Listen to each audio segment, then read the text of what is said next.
अब हम करेंगे नेक्स्ट ब्लू बॉक्स, जो क्वेश्चन आंसर हम कर रहे हैं चैप्टर नंबर 2 के। पेज नंबर 28 का जो ब्लू बॉक्स है वो आज डिस्कस करेंगे। पेज नंबर 18, 22 और 25 के जो ब्लू बॉक्स थे वो हमने डिस्कस कर लिए थे।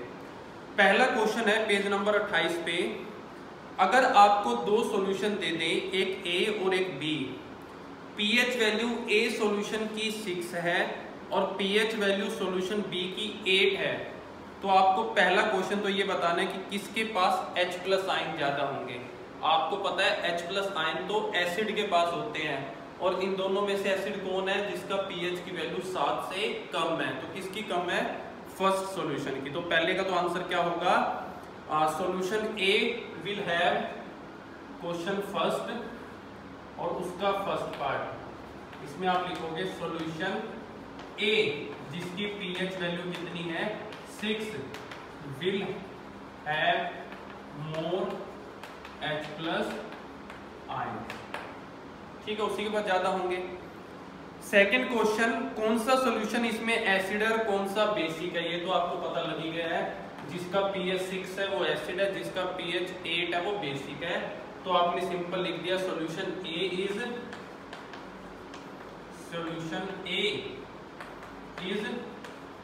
Acidic and solution B is basic. ठीक है, अब है आपके पास सेकंड क्वेश्चन इस पेज का,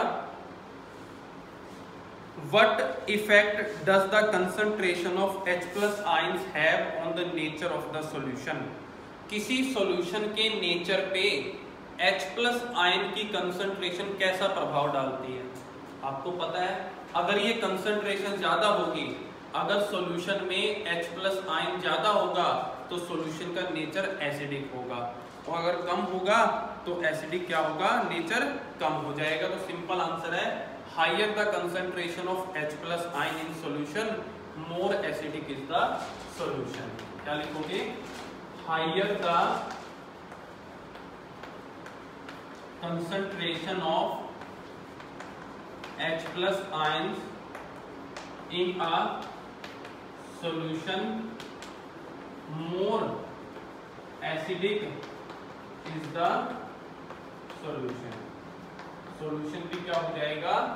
ज्यादा एसिडिक हो जाएगा। ठीक है, उसके बाद थर्ड क्वेश्चन इसी पेज का, पेज नंबर 28 पे, do basic solution also have H+ ion. क्या बेसिक सॉल्यूशन में भी H+ आयन होता है? अगर हाँ तो फिर हम उनको बेसिक क्यों बोलते हैं? देखिए, एसिड हो चाहे बेस हो, दोनों के पास H+ आयन होता है, लेकिन एसिड में H+ आयन ज्यादा होते हैं, इसलिए हम उनको एसिड की कैटेगरी में रखते हैं। लेकिन जो बेस होते हैं उनके पास OH नेगेटिव आयन ज्यादा होते हैं, जिसकी वजह से हम उनको बेसिक में रखते हैं, एसिडिक में नहीं रखते। तो लिख लीजिए acid and basic solution. Third question आपके पास, acid and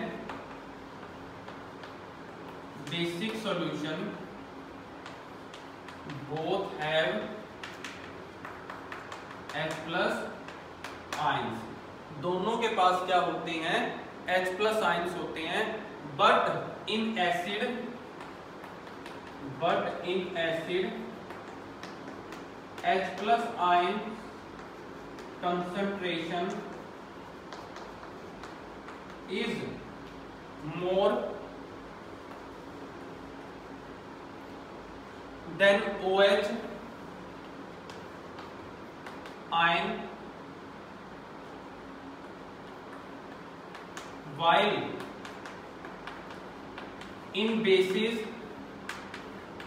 OH ion, OH negative ions concentration is more than H+ ion. बात आई समझ में? एसिड में H+ आयन की कंसंट्रेशन ज्यादा होती है OH नेगेटिव से, और बेस में OH नेगेटिव आयंस की कंसंट्रेशन ज्यादा होती है किससे? H+ आयन से। इसीलिए ऐसा कहा जाता है कि एसिड जो है वो बेसिक नेचर शो नहीं कर सकता, और बेस जो है वो एसिडिक नेचर शो नहीं कर सकता। उसके बाद आपके पास है लास्ट क्वेश्चन इस पेज का, under what soil condition do you think a farmer will treat the soil of his field with quicklime यानी कि कैल्शियम ऑक्साइड, या फिर स्लेकलाइन कैल्शियम हाइड्रोक्साइड, या फिर चॉक, जो ये चॉक है, कैल्शियम कार्बोनेट। किस परिस्थिति में एक किसान अपने खेत की मिट्टी में या तो कैल्शियम हाइड्रोक्साइड या कैल्शियम ऑक्साइड या कैल्शियम कार्बोनेट, इन तीनों में से किसी एक चीज को मिलाने की सोचता है? कब ऐसा होता है? तो आप अगर ध्यान दें, तीनों चीजें बेसिक नेचर की हैं, और बेसिक चीजों को तब यूज किया जाता है जब एसिडिक नेचर ज्यादा हो जाएगा, तो उसको न्यूट्रलाइज करने के लिए यूज किया जाता है। तो जब मिट्टी है जो खेत की, बारिश होती है, बारिश में एसिड आता है साथ में मिलके, जिसे आप एसिड रेन बोलते हो, वो जब पानी मिट्टी में जमा हो जाता है तो मिट्टी में एसिड का अमाउंट जो है, एसिड के करैक्टर बढ़ जाते हैं।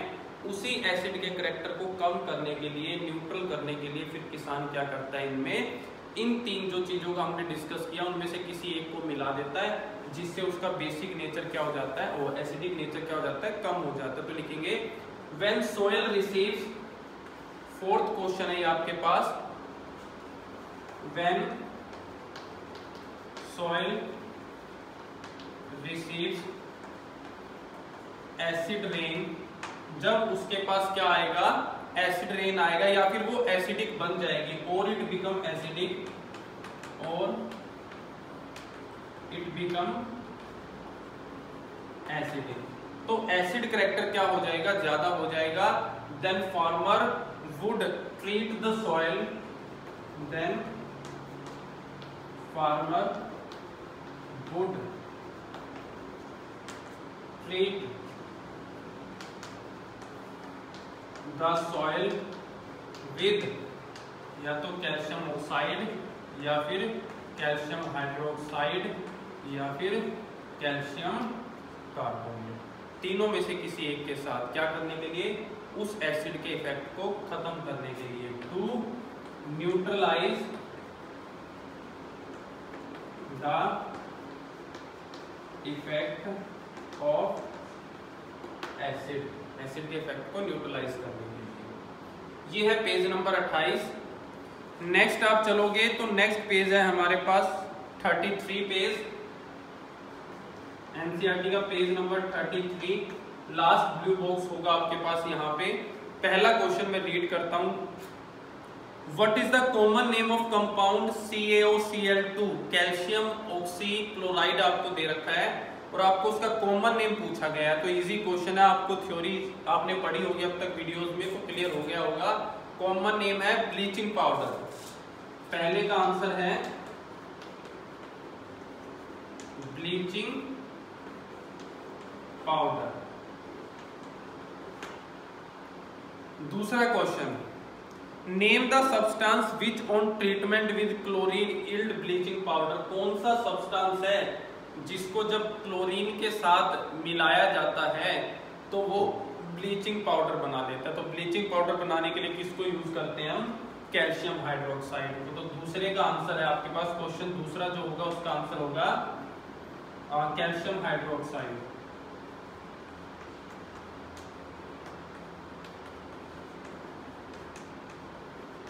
कैल्शियम ऑक्साइड हाइड्रोक्साइड, अगर कॉमन नेम याद रखना है तो क्या होता है, ये स्लेटरलाइन।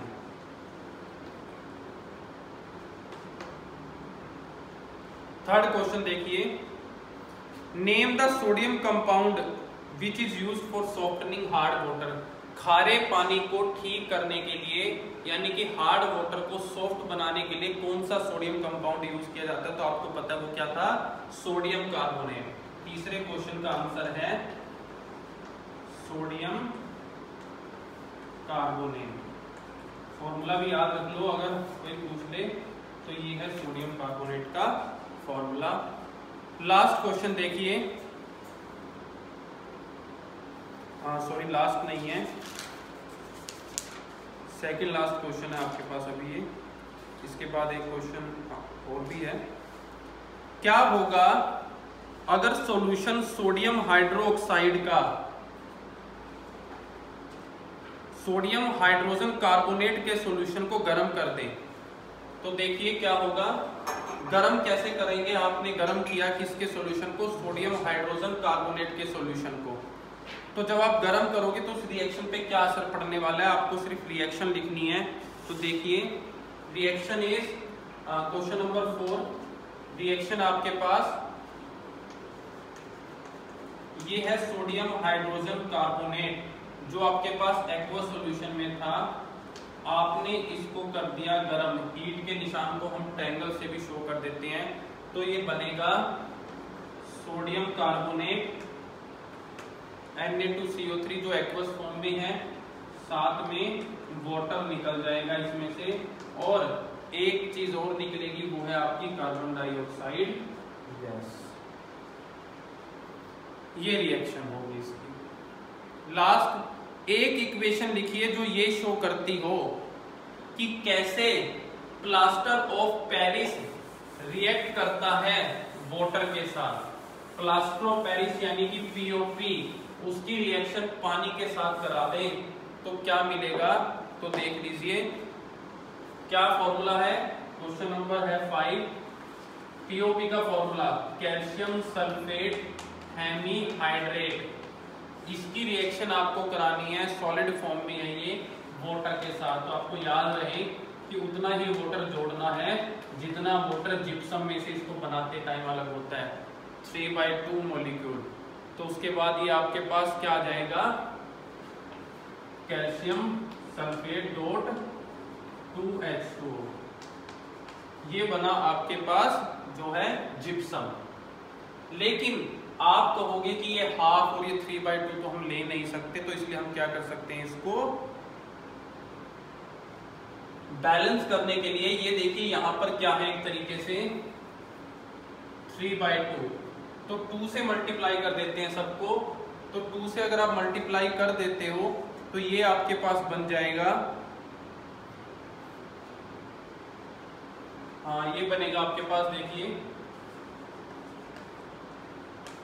इसका 2 यहाँ पे डॉट, ये खत्म हो जाएगा तो बच गया H2O।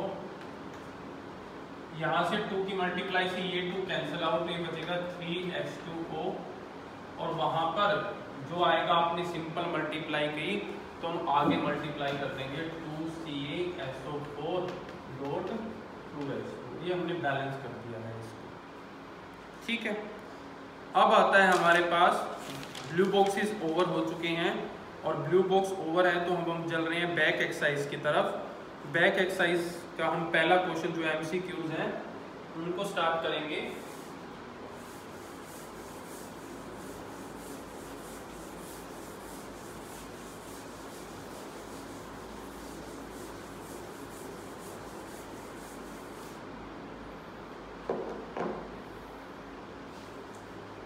पहला क्वेश्चन देखिए बैक एक्सरसाइज का, जो पेज नंबर 34 पे है।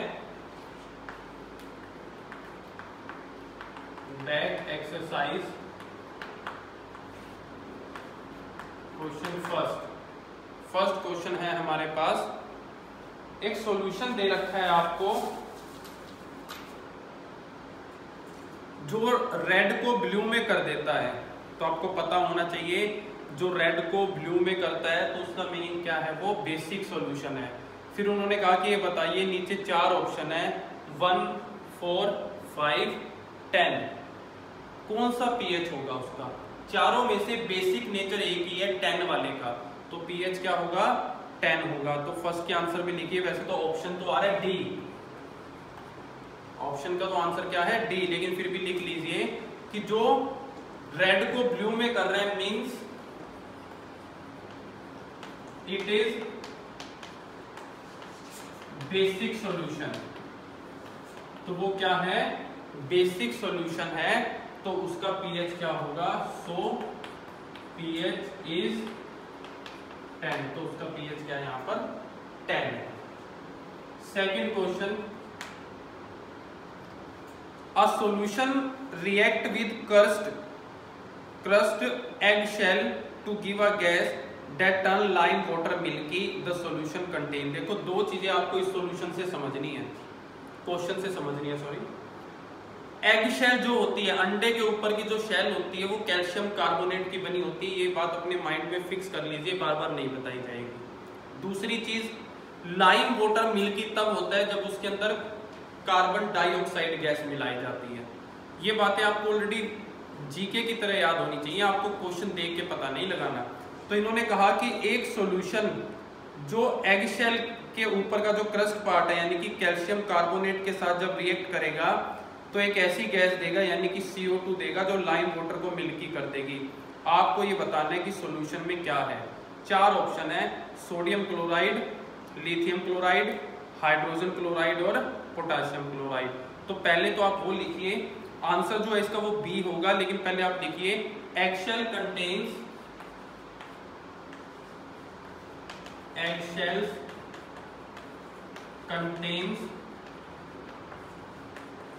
कैल्शियम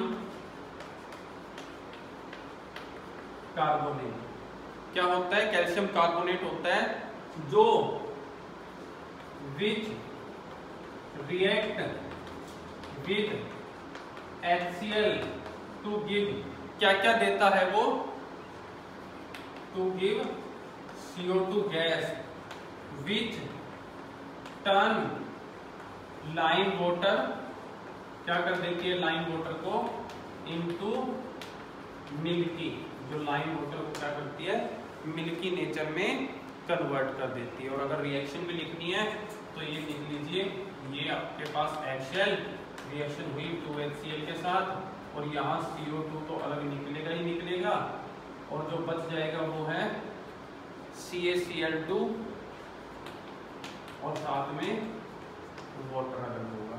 ये रिएक्शन आपके पास, और ये जो CO2 निकली है ये CO2 फिर किसके साथ रिएक्ट करेगी? लाइम वाटर, यानी कि ये रहा कैल्शियम हाइड्रोक्साइड, इसके साथ CO2 रिएक्ट करके अगेन क्या बनाती है? कैल्शियम कार्बोनेट बना लेती है, जो क्या होता है इनसोल्यूबल होता है। ये चीज पढ़ी हुई है आपने एसिड के केस में, इनसोल्यूबल होता है। तो इनसोल्यूबल है, इसी वजह से क्या आ रहा है वहां पर मिल्की कलर आ रहा है आपके पास। तीसरा, 10 ml सॉल्यूशन कर लेते हैं, NaOH का न्यूट्रल हो जाता है, ये बेसिक सॉल्यूशन है, न्यूट्रल हो गया जब इसमें 8 ml एसिड का सॉल्यूशन मिलाया गया HCl का। तो ये बताइए, अगर इस बार 10 की बजाय NaOH का सॉल्यूशन 20 ml ले लें तो फिर आपको HCl सॉल्यूशन कितना लेना पड़ेगा एसिडिक करने के लिए? तो चीज आपको ध्यान रखनी है, जो अमाउंट है HCl का वो इंक्रीज होगा किससे? प्रोपोर्शनलिटी से। प्रोपोर्शनलिटी का मीनिंग ये, क्योंकि जो कंसंट्रेशन है दोनों की वो सेम है।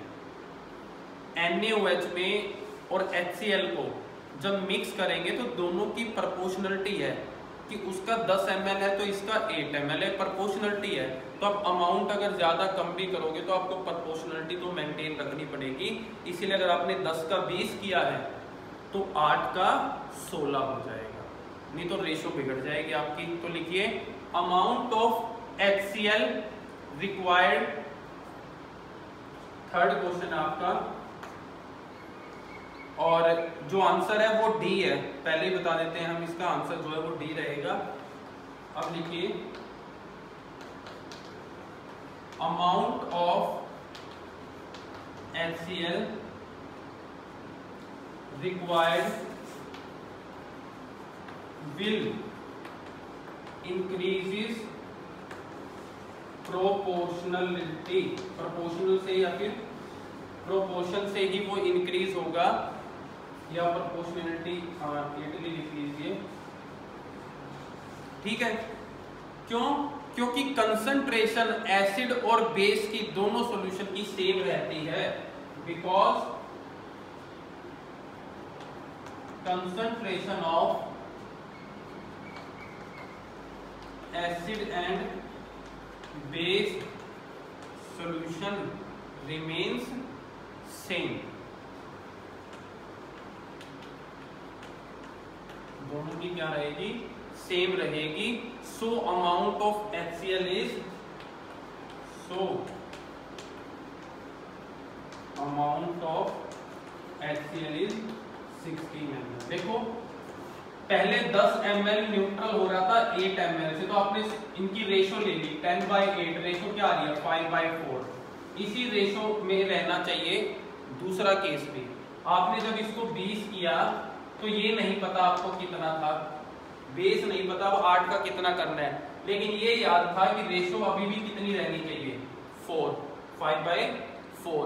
तो x कैसे निकालोगे, x को इधर ले गए और इनको इधर ले आए तो 24 ऊपर गया और 5 नीचे आ गया, 5 4 जा 20 और 4 4 जा 16। इस तरीके से निकाल देते हैं क्योंकि रेशो तो क्या रहेगी, सेम रहेगी हमारे पास। नेक्स्ट आपके पास fourth question, which one of the following type of medicine is used for treating ingestion. Ingestion का मीनिंग होता है अपचन, जब खाना पचता नहीं है तो इनमें से कौन सी दवाई यूज की जाती है। ऑप्शन 4 एंटीबायोटिक, अनाल्जेसिक, एंटासिड और एंटीसेप्टिक। तो आंसर आपको पता है, एसिडिटी जब ज्यादा हो जाती है, पेट फूल जाता है तो आप इनो लेते हो और इनो में होता है एंटा एसिड। तो आंसर क्या आएगा, एंटा एसिड। लेकिन फिर भी हम कंप्लीट रीजन देते हैं, ऑप्शन सी है क्वेश्चन 4, ऑप्शन सी। आप लिखोगे कि इनडाइजेशन, ये कंबाइंड वर्ड है इकट्ठा, इनडाइजेशन कंबाइन है। ये जो इनडाइजेशन बीमारी जो है ये किसकी वजह से होती है, is caused by access of HCl, HCl के ज्यादा होने से, किसमें, स्टमक में। HCl की जगह आप सिंपल एसिड भी लिख सकते थे कि एसिड के ज्यादा होने से। सो टू न्यूट्रलाइज इट, इसको न्यूट्रलाइज करने के लिए, सो टू न्यूट्रलाइज इट क्या किया जाता है, एंटा एसिड यूज किया जाता है। एंटा एसिड इज यूज्ड, एंटा एसिड को हम यूज करते हैं। ठीक है, ये थे हमारे पास MCQs। क्वेश्चन 5 जो है आपके लिए बहुत इजी है, अगर आप ध्यान से देखें। फर्स्ट चैप्टर वाला काम दे रखा है आपको, कुछ रिएक्शंस दी हैं वर्ड इक्वेशंस में, चेंजेस दिए हैं एक तरीके से आपको। उन्होंने कहा कि पहले तो इनको वर्ड इक्वेशन में कन्वर्ट करिए, उसके बाद इनको क्या करना है, आपको बैलेंस करना है। देख लीजिए, पहला है डाइल्यूट, क्वेश्चन नंबर 5 के पार्ट है ये। पहला part, dilute sulphuric acid react with zinc granules. Zinc granules का मीनिंग जिंक के टुकड़े किसके साथ रिएक्ट कर रहे हैं, सल्फ्यूरिक एसिड के साथ। तो इसकी वर्ड इक्वेशन क्या होगी, वर्ड होगी कि जिंक प्लस सल्फ्यूरिक एसिड दोनों रिएक्ट करेंगे तो क्या बनाएंगे, तो आपको याद रहे यहां से बनेगा जिंक सल्फेट।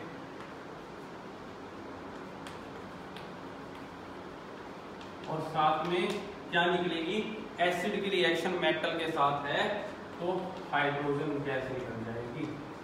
तो अब इसको आप जब सिंबल में कन्वर्ट करोगे तो बिल्कुल सिंपल है, Zn सॉलिड फॉर्म में, H2SO4 एक्वस फॉर्म में, तो ये बना लेता है जिंक सल्फेट एक्वस फॉर्म में और साथ में निकलती है हाइड्रोजन गैस। ठीक है, मुश्किल काम नहीं था आपके लिए। सेकंड पार्ट 5th क्वेश्चन का, डाइल्यूट HCl एसिड को मैग्नीशियम रिबन के साथ रिएक्ट किया गया है। तो यानी कि मैग्नीशियम रिएक्ट कर रही है किसके साथ, डाइल्यूट हाइड्रोक्लोरिक एसिड के साथ। ये आपको गिवन है हाइड्रोक्लोरिक एसिड। तो याद रहे जो आंसर आएगा वो बनेगा मैग्नीशियम क्लोराइड और साथ में क्या निकलता है, यहाँ पे भी हाइड्रोजन ही बाहर आएगा। तो रिएक्शन लिख लेते हैं, मैग्नीशियम सॉलिड फॉर्म में जब रिएक्ट करता है HCl एक्वस फॉर्म में तो बना लेता है MgCl2 एक्वस फॉर्म में और यहाँ पर हाइड्रोजन जो है वो गैस निकल जाती है बाहर आपके पास। थर्ड है इसी में ही, डाइल्यूट सल्फ्यूरिक एसिड जब रिएक्ट करेगा एल्यूमिनियम पाउडर के साथ। तो थर्ड में आपको पता है एल्यूमिनियम किसके साथ, सल्फ्यूरिक एसिड, यानी कि Al सॉलिड फॉर्म में रिएक्ट कर रहा है H2SO4 एक्वस फॉर्म में, क्या बनेगा, तो जो बनेगा वो है ammonium sulphate, sorry aluminium sulphate, और साथ में यहाँ पे भी क्या निकलने वाला है, हाइड्रोजन। तीसरी इक्वेशन है जिसमें कॉन्टिन्यूसली क्या आ रहा है, हाइड्रोजन बाहर आ रहा है, बैलेंसिंग करते हैं 2 3, तो जो प्रोडक्ट बन रहा है वो है Al2SO4 का होल थ्राइस एक्वस सॉल्यूशन और H2 गैस आपके पास, बैलेंस कर लेते हैं। लास्ट है dilute hydrochloric acid react with iron filings, iron के टुकड़ों के साथ रिएक्ट कर रहा है। तो डी जो है यानी कि फोर्थ जो है उसमें क्या आपके पास iron react with hydrochloric acid, तो क्या देगा आयरन आपको, आयरन क्लोराइड बना लेगा, और इसमें भी बाकी 3 की तरह क्या निकलेंगी, हाइड्रोजन बाहर निकलेंगी। तो सिंपल सी चीजें देख लीजिए, आयरन Fe सॉलिड फॉर्म में रिएक्ट करता है HCl एक्वस फॉर्म में, ये बना लेता है FeCl2 एक्वस फॉर्म, और क्या निकलता है, हाइड्रोजन गैस की फॉर्म में। ठीक है, ये थे बैक एक्सरसाइज के क्वेश्चन नंबर 5 तक हमारे पास, टोटल 15 है, 10 और रह गए जो हम अपने आने वाली नेक्स्ट वीडियो में कंटिन्यू करेंगे।